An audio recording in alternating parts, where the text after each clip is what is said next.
적의 적은 친구가 될 수 있다. 적의 적은 친구가 될 수 있다라고 보는 게 현재 더민주와 한국당 구조가 될 수도 있는 것이고, 그리고 추가로 한국과 일본 관계가 있는데, 오늘 재밌는 내용을 또 접했어요. VIP방에서 제보를 해주셨는데 바로 요겁니다. 요 뉴스를 같이 보시죠. 시진핑과 아베가 오사카 G20 정상회의를 통해서 감정을 풀었다라고 해요. 근데 감정을 풀었는데 표정이 그렇게 밝은 표정은 아니죠. 억지로 그냥 웃음 짓는 표정. 여기에는 무엇이 숨겨져 있었느냐?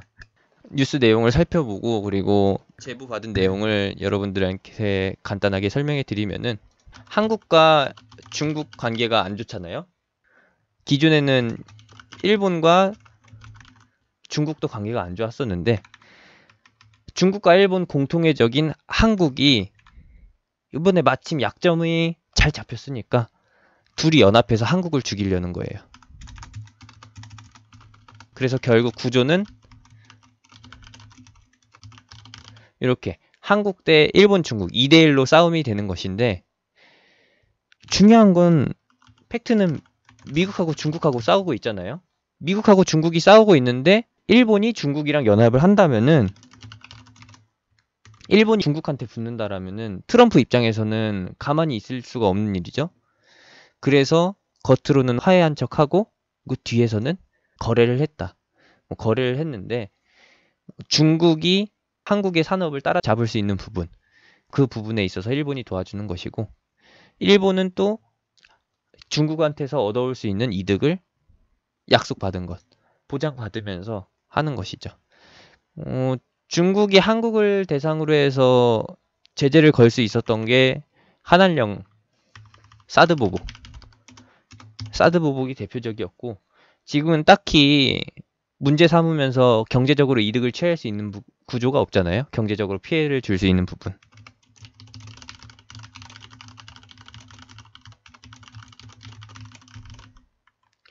이거 내에는 없으니까 중국이 가만히 있는 것이고, 이제 더 이상 카드가 없는 중국은 일본과 손을 잡아서 반도체 핵심 소재, 한국의 반도체 산업이 일본산 핵심 소재를 필수적으로 사용하다 보니까 거의 독점 상태라고 볼 수 있는 거니까, 일본 입장에서는 한국이 피해를 감수하고 소재 수입을 중단해서 한동안 마비 상태에 걸리게끔 유도한다. 이게 첫 번째 전략이었고, 두 번째 전략은 한국이 일본한테 요것을 말했던 것이죠. 둘 중에 하나라도 걸리면은 일본의 입장에서는 나쁠 게 없다라는 건데, 결국에는 한국이 둘 다 안 해주고 있잖아요. 예상했던 대로 가는 겁니다. 중국과 일본이 예상했던 대로 한국이 매달리게끔, 시간이 지체되면 지체될수록 피해를 볼 수밖에 없게끔 하는 것이죠. 이렇게 되면은 미국이 한국을 도와줄 법도 한데라고 하지만, 아까 보여드렸던 대로 한국의 지수가 빠지는 동안, 한국의 반도체 관련주들 하락하고 증시 전체가 하락하는 동안 어떻게 됐느냐? 3위인 마이크론의 주가가 급상승했다. 여기가 7월 1일이에요. 6월 30일 날 발표가 나오고 7월 1일에 마이크론의 주가가 어떻게 됐느냐? 6% 갭상승 출발했다라는 거예요. 반사이익으로. 한국 반도체 산업이 일본으로 인해서 타격을 받으니까 세계에서 영향권 있는 마이크론의 주가가 급상승했다라는 것이죠. 한국 증시는 10%씩 빠졌는데 오히려 나스닥이랑 다우는 신고가를 갱신하고 있다. 추가 상승을 앞두고 있다라는 거. 이거죠, 이거. 그러니까 트럼프 입장에서는 한국이 친구이긴 하지만 진짜 뼛속까지 친구인, 흔한 표현으로 불알 친구는 아니라는 것이죠. 비즈니스적인 관계. 딱 더도 말고 덜도 말고 비즈니스적인 관계고, 뭐 겉으로는 도와주는 척해도 걱정해주는 척해도 당장 미국한테 피해 올 일은 없으니까. 요거 일본하고 중국이 붙어먹는 일만 없으면 일본과 한국 싸움에 껴들 이유가 없는 것이죠. 현재로서는 트럼프 입장에서, 미국 입장에서 일본과 중국이 붙어먹는 것만 아니면 한일 무역 분쟁에 개입, 간섭, 중재가 없다. 미국도 무역 분쟁에서 누워서 떡 먹기로 이득을 보고 있다라는 거 다시 한번 알아주시면 되겠습니다. 이제 우리가 지켜봐야 될 거는 시장이 더 하락하느냐 반등하느냐인데, 제가 볼 때는 좀 힘들어요. 힘들다고 봐요. 오늘 차라리 반등을 안 해주고 하락을 했었으면은 반등한 것보다는 마음이 조금 더 편했을 거예요. 오늘 나온 반등으로 인해서 오늘 하루 한숨 돌릴 수 있겠구나라고 생각할 수도 있는데, 먼 미래를 보면은, 한 달 후를 보면은 이게 마냥 좋은 거는 아니라는 것이죠. 시장은 계속 열려 있고, 뭐 코스피는 2000포인트가 절대적인 수치라서 방어해 줄 것이라고 생각하시겠지만 그렇지 못하다. 오늘 반등이 나왔잖아요. 일시적으로 반등이 나올 때 또 개인 매수세가 따라 붙었습니다. 장 초반에는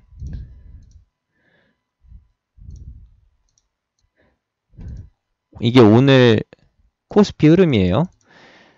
장 초반에는 분명히 개인의 손절매, 개인의 순매도, 개인의 강제청산이 진행되면서 개인이 울며 겨자 먹기로 매도를 하면서 증시가 반등에 성공했었는데, 개인들이 따라 붙을 때마다 지수가 거꾸로 갔다라는 것이죠.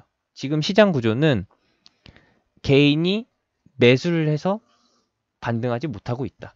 지수가 계속해서 하락하고 있는데 개인은 어떤 돈으로 사냐? 뭐 땅 파서 나온 돈으로 주식을 사냐? 아니다라는 것이죠. 계속해서 빚내서 주식을 매수하고 있다. 신용도 쓰고 위수도 쓰고 이제 대여업체 통해서 레버리지도 쓰고 하는데, 결국에 지수가 계속 하락하고 종목들이 상승을 못하면은 담보금이 떨어질 때쯤 개인들은 다 죽는다라는 것이죠. 강제청산이라고 하는 것, 반대매매라고 하는 것을 당하면서 다 털려나간다. 지금 시장이 원하는 거는 이 양봉, 1차적으로 6월 중후반에 나왔던 것, 그리고 2차적으로는 여기 7월 첫째 주에 나왔던 양봉, 잠깐의 반등이죠. 그리고 오늘 나왔던 일시적 반등에서 이때 유입된 신용 물량을 털고 간다라는 거예요. 오늘 또 장중 일시적인 반등 때문에 신용 물량이 늘어났으니까 이것을 털려면은 시장은 어떻게 된다? 앞에서 보여줬던 것처럼 최소 3일씩, 2, 3일씩 장대 음봉을 그리면서 저점을 갱신한다라는 거예요. 즉 오늘 반등했으면, 일시적으로 반등했으면은 이틀 연속으로 또 하락할 수 있다라는 것이죠. 내일과 내일 모레. 내일이면 목요일이고 내일 모레면 금요일이죠. 오늘 저녁에서 내일 새벽 사이에 이제 미국에서 금리 인하 계획안을 발표하게 되고, 여기서 금리 인하가 진행되지 않으면은 금리 동결이 나오고 뭐 인하 계획이 미지수로 남게 된다면은 당연히 지수가 반등할 수 있는, 버텨줄 수 있는 여건이 없겠죠. 호재가 아니기 때문에. 그렇기 때문에 지수는 계속해서 하락세를 이어갈 수밖에 없는 것이고, 그리고 7월 12일에 있는 한일 양자 협의, 문재인 대통령이 협상을 요청했는데 일본 측에서 거절했습니다. 왜? 당장 단기간에는 일본이 취해갈 수 있는 이득이 굉장히 많기 때문에, 일본이 한일 관계에서 우위를 점하고 있기 때문에, 당장 아쉬운 건 한국이기 때문에 협상할 이유가 없다. 뭐 협상을 한다라면은 일방적으로 일본 측이 요구하는 걸 들어줄 수밖에 없겠죠. 근데 그 구조로는 안 갈 게 뻔하니까, 한국이 그런 식으로 쫓아와 줄 거라고 안 보니까, 선거도 있으니까 협상이란 없다. 이 한일 양자 협의도 이름만 삐까뻔쩍한 것이지 실상 내용을 까보면은 별거 없을 것이다. 7월 12일이 금요일인데, 금요일 장마감 후에 협의 결과가 나올 겁니다. 이런 이벤트 있을 때 장중에 발표한 적이 거의 없어요. 뻔하다라는 거예요. 그래서 내일 목요일과 금요일은 불확실성이 반영되면서 오늘 반등 다 반납하고 추가 하락 나올 게 뻔하다. 그리고 나서 다음 주 월요일에는 이제 불확실성이 다 공개됐기 때문에 불확실성 해소로 볼 수도 있는 것이고, 아니면은 또는 불확실성 지속으로 갈 수도 있다.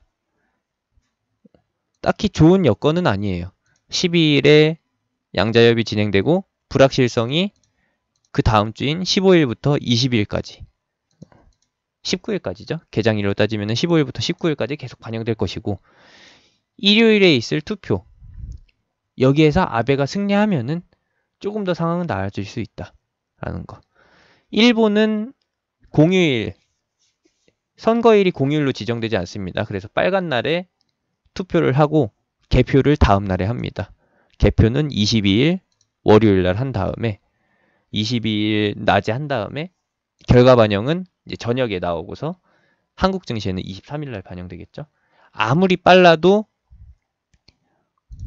아베의 총선 승리, 아베의 선거 승리 결과는 23일 날 반영이 됩니다.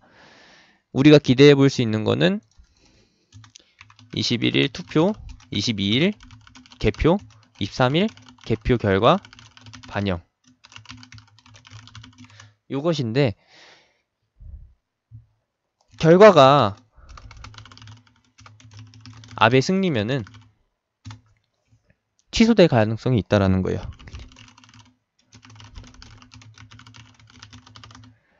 규제 완화, 규제 철회 가능성이 있다라는 것이고, 이렇게 되면은 이제 비메모리 반도체 산업의 적신호는 청신호로 다시 돌아오겠죠. 그런데 우리가 중요한 거는 좋아질 상황은 누구나 다 만끽할 수 있어요. 제가 따로 안 알려드려도 규제 철회했을 때 나오는 효과는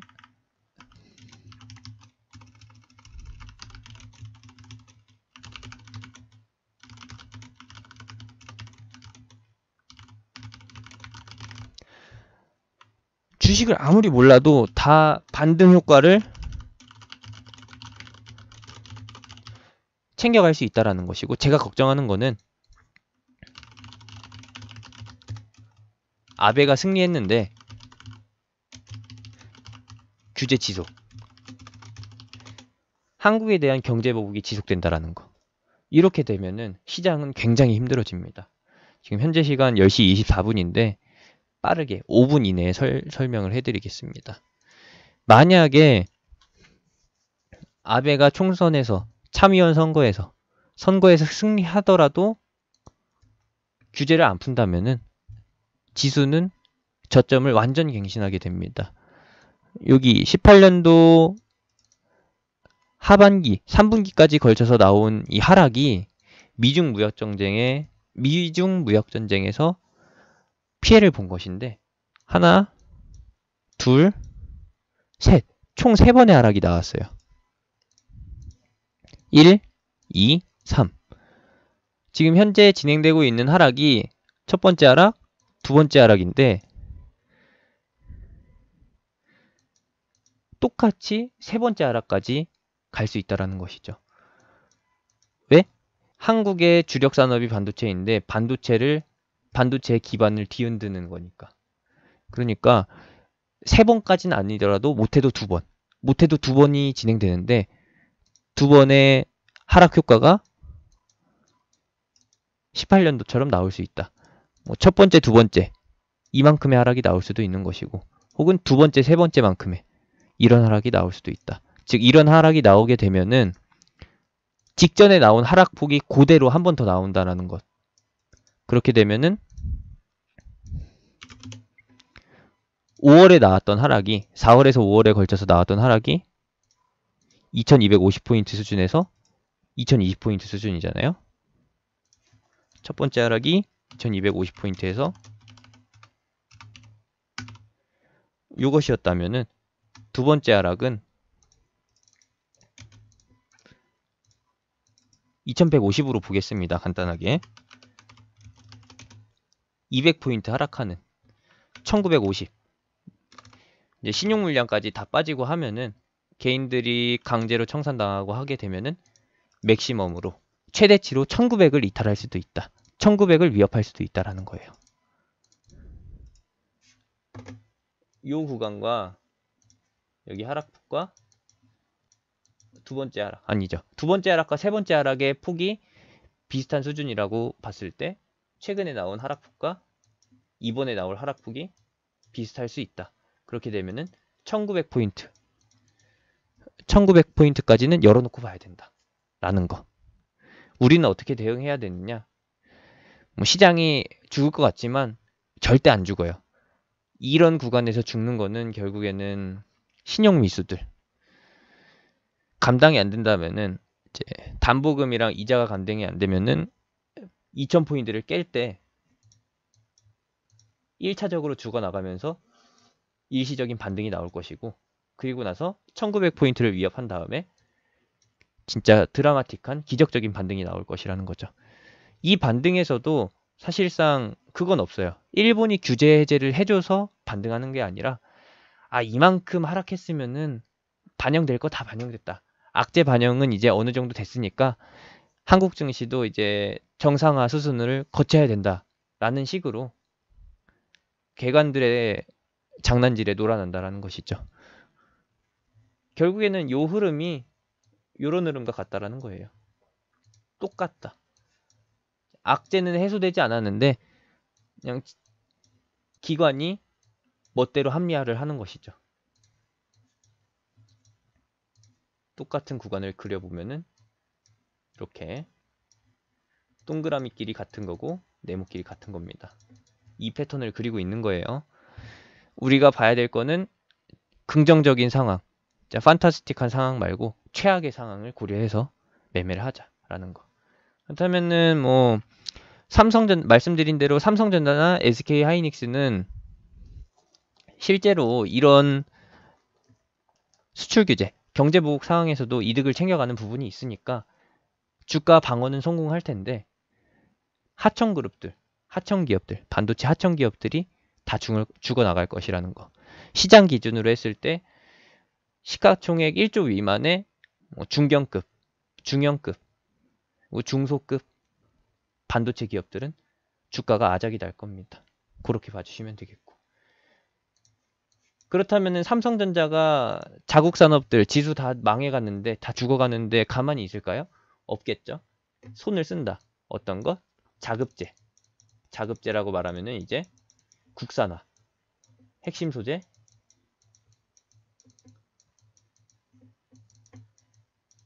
국산화. 어제 발표했어요. 어제 삼성 측에서는 핵심 소재 국산화 연구에 박차를 가하겠다라고 발표했고 오늘 문재인 대통령이 주요 기업 인사들을 만나면서 이 부분에 대해서 다시 한번 강조했습니다. 중요한 거는 문재인 대통령이 그렇게 돌아다닐 때 삼성전자의 이재용 부회장과 그리고 롯데그룹의 신동빈 회장은 문재인 대통령과 만남을 가지지 않았다라는 것이죠. 왜? 우리가 보지 않는 부분에서 볼 수 없는 부분에서 다 이미 연락을 하고 있으니까 굳이 오늘 문재인 대통령이 그렇게 기업 총수들을 만날 때 같이 만날 필요가 없다라는 거.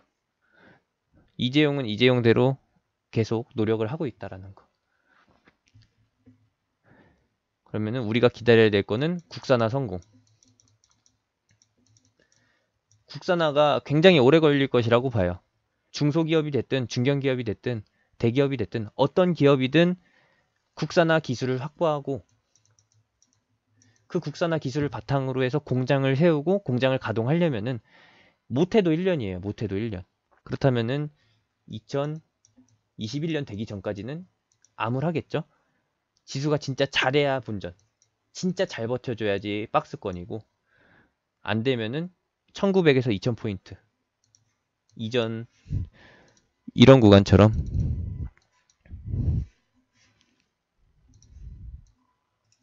빌빌 기는 상황에 놓일 수 있다. 그래도 제가 걱정은 안 하는 건 이런 상황에서도 주식들은 움직여요. 상승하는 종목들, 상한가 가는 종목들이 있다라는 것이죠. 오늘 반등장에서도 상한가가 나왔지만 어제 같은 폭락장에서도 상한가가 잘 나와줬어요. 그 이유는 무엇이냐? 한국 증시는 시가총액만 낮으면은 작업을 진행할 수 있으니까요.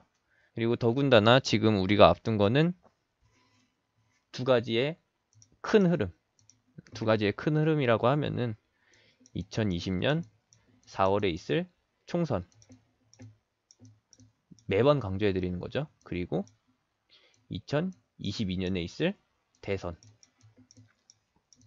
문재인 대통령의 임기가 2022년 5월에 끝나기 때문에 선거는 이제 2022년 4월에서 5월 사이가 클라이막스입니다. 모르시는 분들이 많기 때문에 다시 한번 설명해 드리자면은 대선주가 움직이는 이유는 무엇이냐? 무엇이긴요. 선거 자금을 위해서 대선주를 작업하는 것이죠. 막 땅 파서 돈이 나와가지고 선거 유세 활동하는데 따로 돈이 필요 없으면은 굳이 작전주가 움직일 이유도 없어요. 근데 그게 안 되니까 뭐 정당에서는 한 지역당 한 후보한테만 공천을 해줄 수 있는 거고 공천을 못 받는 후보들은 선거에 나가려면은 생돈을 써야 되니까 내 돈 쓰기는 아깝고 그렇다고 해서 돈을 빌리자니 당선 안 됐을 때 짊어져야 할 그 부담감이 크고 그러니까 기업들이랑 손잡고서 내가 당선되면은 너네 뒤 봐주겠다 이런 식으로 쇼부를 봐가지고 선거 자금을 만드는 것이죠. 기업들 입장에서도 나쁠 게 없어요. A 후보와 B 후보가 당선을 겨루는 대장급 후보, 맞대결 후보인데 기업 입장에서는 한쪽만 선택할 이유가 있을까요? 없죠.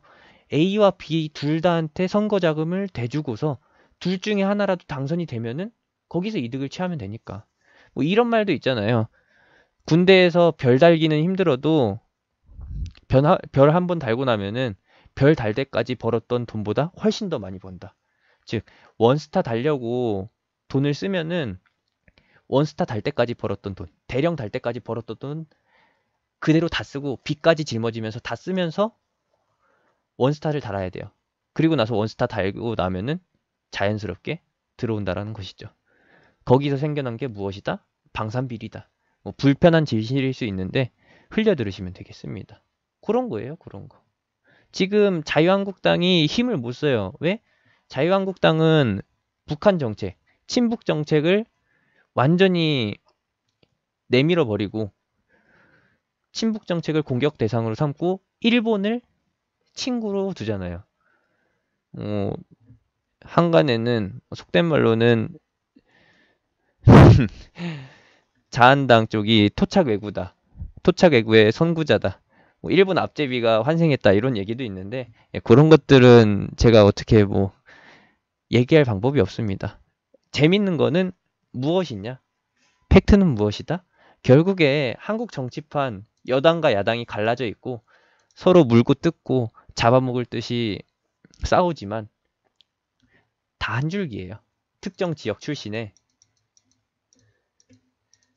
같은 지역 출신의 그리고 학교도 동문 연고지도 같고 그리고 학연도 다 엮여 있고. 결국에 대한민국 정치판 서울대 법대가 근본이거든요. 민주당도 서울대 법대 출신들만 있고 서울대 법대 출신들이 요직에 앉아 있고 실제로 자유한국당의 대표들이라고 해서 보면은 서울대 법대 출신들이고 네. TV에서나 이제 공개석상에서는 야야거리겠지만 뭐 사퇴하세요, 잘 좀 하세요 이렇게 하지만 카메라 꺼지면은 호부호영하는 그런 관계라는 것이죠. 이낙연 총리랑 이제 토착외고로 불리는 나경원 후보랑 선후배 관계입니다. 이런 것만 봐도 뭐 할 말이 없죠. 결국에는 시오다. 그리고 아베가 하고 있는 것도 아베가 한국 반도체 규제를 통해서 이제 혐한 세력들의 지지를 얻고 요걸 통해서 통상선거에서 승리하게 되면은 결국에 뭐 아베가 하는 거나 자유한국당이 하는 거나 다를 바가 없어요. 똑같습니다. 똑같아요. 그냥 그렇게 보시면 돼요. 누가 더 잘해서 뽑아주고 그런 게 아니라 누가 더 잘할 것 같아서 뽑아주는 게 아니라 결국에는 A가 못할 것 같아서 대안책으로 B를 선택하는 거예요. B를 선택하는 거예요. 이게 결국에는 선거입니다. 선거. B가 마음에 안 들어서 B가 되는 거는 내 눈 뜨고는 못 봐 하는 사람들이 A를 뽑고 이렇게 갈리는 거예요. 정치판은 이렇습니다. 쟤가 싫어서 얘를 뽑고 또는 얘가 싫어서 쟤를 뽑는 거. 요거예요. 요거. 요 구조라는 거 잘 알아주시면 되겠고 다시 본론으로 돌아와야죠. 3000% 빠졌는데 결국에 시장이 2단 하락, N자형 파동으로 하락을 하고 1900포인트를 위협하게 되면은 삼성전자와 SK하이닉스는 어떻게든 버텨주겠지만 나머지는 다 죽는다. 그럼 이런 과정에서는 소형주들이 쉽게 움직인다라는 거예요. 뭐 지금도 역시나 테마주, 개별주로 불리는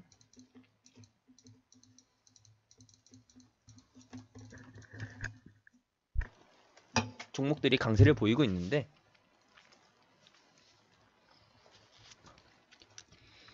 이제 장이 진짜 아무런 희망도 안 보이는 패닉 구간에 들어서면은 얘네만 움직입니다. 얘네만요. 우리가 앞두고 있는 일정은 말씀드렸어요. 두 개의 큰 줄기. 총선과 대선. 당장 눈앞에 있는 미래는 총선이니까 총선에 출마할 것으로 예상되는 후보들, 그 관련주들, 인맥주들 중심으로 해서 큰 흐름이 나온다. 지금 최근에 4, 5월에 한번 나왔었죠. 총선 관련주들. 굳이 언급은 안 하겠습니다. 얘네가 한 번 더 올려친다. 이게 안 될 것 같으면 어떻게 된다? 비트코인 관련주. 비트코인이 직접 오르거나 코인 시세가 직접 오르거나 또는 거래소 관련주가 또 간다라는 거 알아주시면 되겠습니다. 요거는 차선책이에요. 비트코인이랑 코인 거래소 관련주는 차선책이고 결국에는 올해와 내년에 시장이 안 좋게 되면은 이쪽으로 쏠릴 수밖에 없다. 그리고 총선이 끝나면은 당연히 총선 관련주, 총선 때문에 움직였던 종목들은 다 하락할 것이고 그 다음 판이 새로 짜여질 겁니다. 그 다음 판이라고 하면은 2020년에 종결이날 대선. 그러면은 2020년 4월은 관련주의 최밑바닥이고 그리고 2022년 대선을 향해서 쭉쭉 간다라는 것까지만 오늘은 여기까지만 알아두시면 될 것 같아요. 시장이 진짜 힘들다. 여건이 좋지가 않다라는 거 알아주시고요. 한 줄기 빛과 희망도 없지만 대응은 가능하다. 뭐 정 안 될 것 같으면은 정 안 될 것 같은 게 아니라 이거는 필수예요. 필수. 당장 내일이라도 그리고 내일 모레라도 사야 돼요. 이런 거는. 제가 최근에 알려드린 위치는 이 위치잖아요. 지난 4, 5월 달에 한번 알려드렸었고, 최근에는 여기 7,250원 밑에서 알려드렸었습니다. 여기에서요, 여기. 이 파란 날이 방송했던 날이고, 매수할 수 있는 기회는 여기였죠. 도치 캔들 2개랑 양봉 캔들 하나. 지금 역시도 늦지 않았다라고 봅니다. 이거는 코스피랑 연결되는 거예요. 요거는 코스피랑 연결되는 거고, 그리고 코스닥이랑 연결되는 거는 코덱스 코스닥 선물 인버스, 요게 있습니다. 비슷한 걸로는 코세프도 있습니다. 코세프 200 선물 인버스라고 해서 이게 코스피 하락과 연동되는 것이고, 코세프 200 아니죠, 코스닥. 코세프 코스닥 150 선물 인버스도 역시나 코스닥 하락 구간에서 수익이 날 수 있는 그런 상품이라는 것이죠. 대표적인 거는 코덱스 코스닥 150 선물 인버스라는 거. 이렇게 두 개예요. 이거 역시도 충분히 가능성은 열려 있다. 개인들이 선택할 수 있는 해지는 이런 거밖에 없어요. 이게 아니면은 개별주 사놓고서 테마주 흐름에만 맞춰가면 된다라는 것이죠. 이것도 역시나 여러 번 강조해드렸었는데, 여기서도 알려드리고, 지난주에도 알려드리고, 이번에도 알려드린다.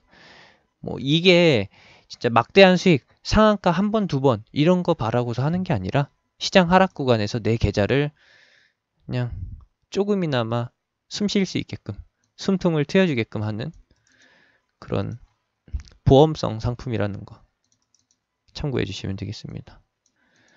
어두워요, 어두워. 코스닥은 특히나 제약바이오가 이슈가 나올 9월, 10월까지는 한 줄기 빛도 희망도 없기 때문에 기술적 반등에 안도감을 느끼지 마시고, 코덱스 코스닥 150 선물 인버스 같은 걸로 같이 해야죠. 뭐 영상 보신 분들은 아시겠지만 제가 HLB 설명해 드릴 때 HLB 생명과학 나올 때 무엇을 설명해 드렸었느냐, 이 종목 매도할 수 없다라면은, 포기 못한다라고 하시면은 코스닥 인버스 같이 사시라고 그렇게 강조해 드렸던 거죠.